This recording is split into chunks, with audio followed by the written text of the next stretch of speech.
Thursday alluded that 15% stake of Safaricom will be sold to Vodacom. Yes. That makes government's 20% remaining shares of Yes. Safaricom. Yes. Of what effect does this have to Kenya's economy? Mike, I am a proponent of privatization. I am a proponent of the government not doing business to a large extent. But I'm also a proponent of the people of Kenya getting value for the investment they've already done. So my concern in that transaction is more about the valuation of Safaricom.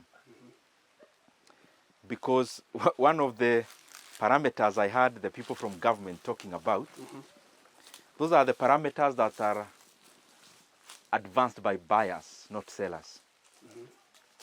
You know, when you're selling something, you are different from the person who is, when you're buying, you're different from the person who is selling. Yes. And the other way around. Yes.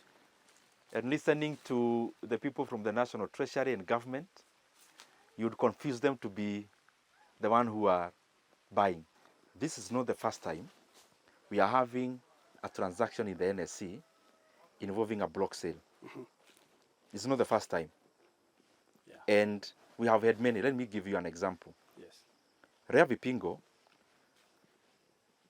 is an agricultural company. Yes. It was once listed in the NSC. In 2014, the share price was 27.5 shillings. 27 shillings and 50 cents. Now, some people propose to buy block purchase to gain more foothold in Rea Vipingo. Do you know how much they bought the shares? They bought those shares at 85 shillings. You get that? Yeah. Ken Okobil, they sold at a premium of 53%. Yeah. You get what I'm saying? Yes. That goes to tell you, the people, the investors, they know the intrinsic value of some of the listed companies go beyond the consideration of the share price. And across the world, that is the canon. If you look at how companies are bought in the US in terms of bulk purchase, there is always a huge difference between the retail price that trades every day and the real intrinsic value. And I've given you real scenarios. Yes. Kengen currently, if you bought all the Kengen shares in Kenya, they'll cost you less than 60 billion today. Yes. Let's say 57 billion. And a company with assets of $500 billion again. So you think you can then sell Kengen at 65 billion and come and tell Kenyans, oh, that's the market price. That's one scenario of the issue. The second one, the government became very desperate early and started voicing the desperation. And the buyers knew these guys are desperate. So when they went to the negotiating table, the guys from government were hammered. They were massacred by those guys in terms of the share price value. Yes.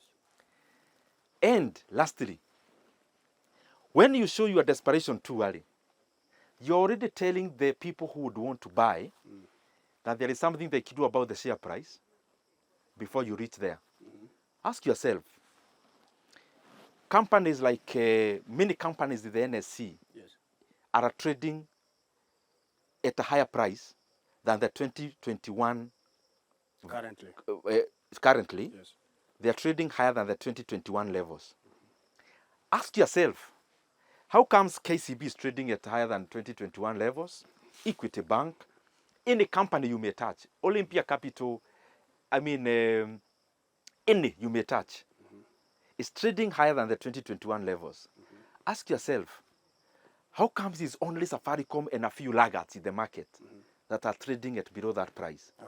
There is always possibilities of even share suppression. When you voice too early your desperation, you're already telling the buyer that there is something you can do in terms of containing the rise of share price because it will be the consideration. And that is where the line is being drawn. The government of Kenya is getting a raw deal.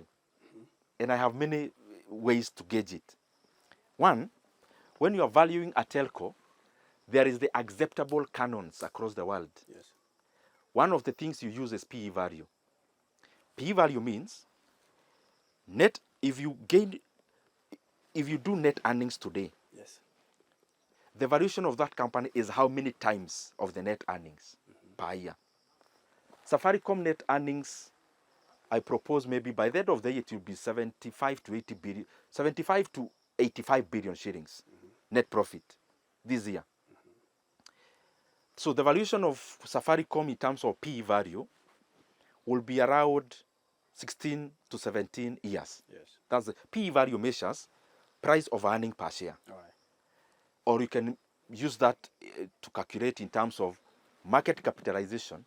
You divide by the earning per share, the net earnings.